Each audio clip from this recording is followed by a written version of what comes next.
Oops! Hindi pwedeng kasuhan, minor de edad.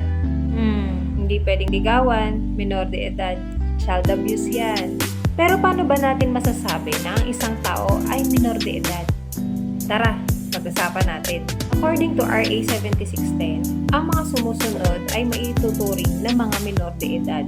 Una, ang mga tao na may edad below 18 years old. So, kung ang edad mo ay 17, 16, 15, and below, ikaw ay isang minor de edad.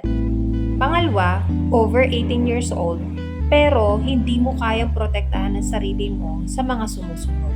Abuse, neglect, cruelty, exploitation, at discrimination. Dahil ikaw ay may physical or mental disability or condition. Yan ang mga maituturing natin na minor de edad. Ngayon, alam mo na.